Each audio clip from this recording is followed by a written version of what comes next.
Hello guys, কি অবস্থা সবার? কেমন আছেন সবাই? আশা করি সবাই ভালো আছেন। আমি R S Ritan, welcome to my new video.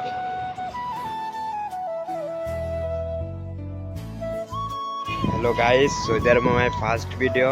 আমি সৌদি আরব আইসি জান আজকে 15 দিন হয়েছে, কিন্তু 15 দিনে কোনো ভিডিও বা কোনো ব্লগ দিতে পারিনি। এটা আমার ব্যক্তিগত বিভিন্ন কারণে বা ব্যক্তিগত কোনো সমস্যার কারণে করতে পারিনি। তো আজকের ভিডিওটা হচ্ছে যে দেখেন সৌদি আরবের রাস্তা কত সুন্দর এবং অসাধারণ, মানে অনেক সুন্দর।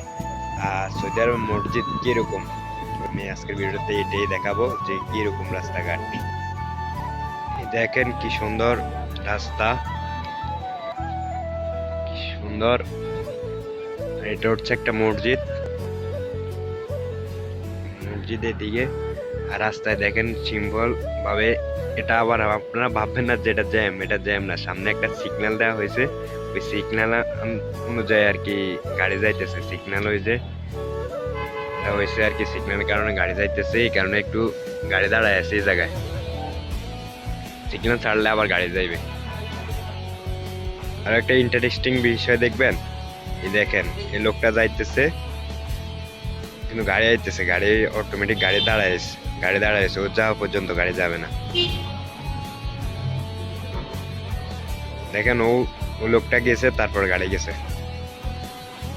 গাড়ি খুব কম স্পিডে চলে, খুব অ্যাক্সিডেন্ট খুব কম হয় দেশে। রাস্তায় আর একটা জিনিস আপনারা খেয়াল করছেন যে দেখেন, একটাও তার নাই, একটাও ফিলার নাই, একটাও ওয়াইফাই লাইনের তার নাই, কারেন্টের তার নাই, কোনো কিছুই নাই। দেখেন রাস্তা যেরকম পরিষ্কার, উপরে এরকম পরিষ্কার, কোনো তার নাই, কিছু নাই। তাহলে কি দেশের মানুষের কি বিদ্যুৎ ব্যবহার করে না? অবশ্যই করে, দেশের মানুষ বিদ্যুৎ ব্যবহার করে। এই দেখেন এটা হচ্ছে আমগো দেশে পিলার, এই পিলারের মতন এই জায়গায় সব কারেন্টের যত যাবতীয় সবকিছু এই জায়গায় থাকে। আর তার সিস্টেম হচ্ছে মাটির নিচে দিয়ে যায়, মাটির নিচে দিয়ে যাওয়ার কারণে আর উপর দিয়ে যায় না। আপনাদেরকে এতক্ষণ দেখালাম রাস্তা কিরকম, এবার আপনাদেরকে দেখাবো যে মসজিদের সৌন্দর্যটা কিরকম। আমাদের দেশের মসজিদ আর এটার মসজিদ খুব পার্থক্য, আপনারা দেখলে বুঝবেন। এটার মসজিদের ভিতরে দেখেন, মসজিদের ভিতরে যাওয়ার রাস্তা। আর এটা হচ্ছে যে জুতার র্যাক, আমাদের দেশে বলে আর কি জুতার র্যাক, যে জুতা টুতা তো আমাদের দেশে তো জুতা লয় ভিতরে যায় কিন্তু মসজিদের ভিতরে, কিন্তু এদেশে সিস্টেম নেই। আমাদের দেশে মুরব্বীরা বগলের তলে নিয়ে জুতা নিয়ে ভিতরে জুতার র্যাকে, মসজিদের ভিতরে জুতার র্যাকে নিতে হয়। আর এদেশের বাইরে জুতার র্যাক থাকে। আর এটা হচ্ছে মসজিদের একটা সাইড, একটা দরজা, সাইডে একটা দরজা, ওইদিকে মেইন দরজা। এটা একটা ছোট্ট মসজিদ। আপনারা দেখেন আর একটা ইন্টারেস্টিং বিষয় হচ্ছে যে মসজিদের দরজার ভিতরে পলিথিনের মতন, এটা কিন্তু পলিথিন না, এটা এক ধরনের সাদা পেপার। এই পেপারটা হচ্ছে যে এই দেশে অনেক বাতাস হয়, মানে শীতকালে অনেক বাতাস হয়, তো এই পেপারটা দেওয়ার পরে ভিতরে আর বাতাস ঢোকে না। শীতের জন্য এটা খুব উপকারী। আর গরমের জন্য আর একটি উপকার হচ্ছে যে ভিতরে এসি চলে, তো এসির বাতাসটা আর বাইরে হয় না। এতক্ষণ আপনারা মসজিদের বাইরেরটা দেখছেন, এখন আপনারা মসজিদের ভিতরটা দেখেন। ভাই মসজিদের ভিতরে এত সুন্দর, যা বলার বাইরে। আমি প্রথমবার এত সুন্দর মসজিদ দেখছি। ভিতরটা দেখেন, দেখলে পুরা প্রাণ জুড়ে যাবে। মনে হয় মসজিদের ভিতরে ঢুকলে আর বের হতে মন চাইবে না।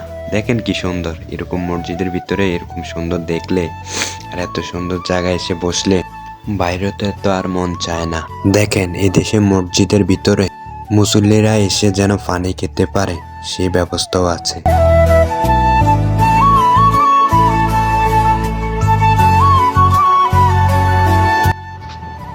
গাইজ এতক্ষণ আপনারা দেখছেন যে মসজিদের ভিতরে কিরকম।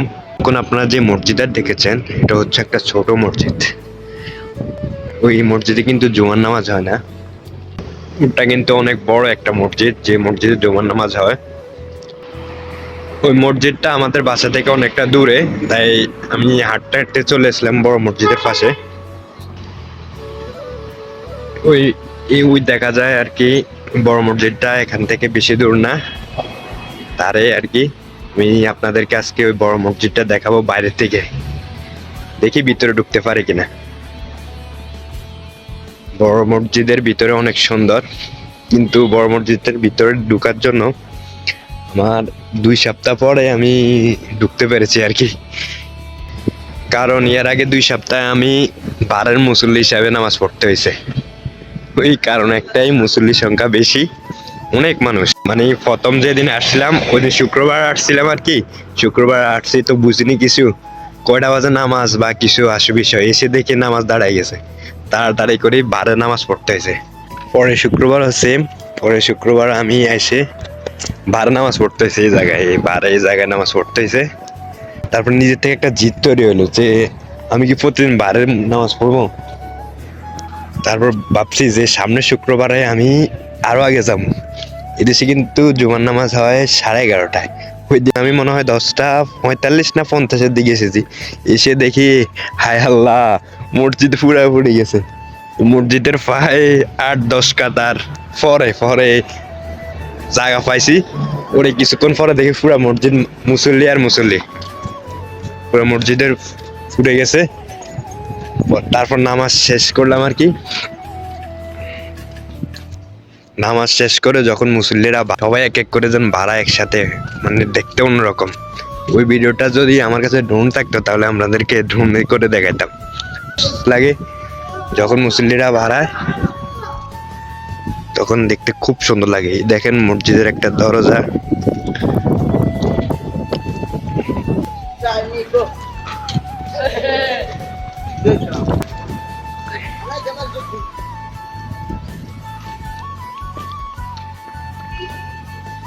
আর একটা স্টার্টিং বিষয় হচ্ছে যে শুক্রবার হলে এইসব জায়গায় মুসল্লি পুড়ে যায় এই মসজিদে। মানে এই এলাকায়, মানে এই শহরের এই জায়গায় সবচেয়ে বড় মসজিদ এটা, অনেক বড়। মসজিদের বাইরের সৌন্দর্যটা একটু উপভোগ করুন আপনারা।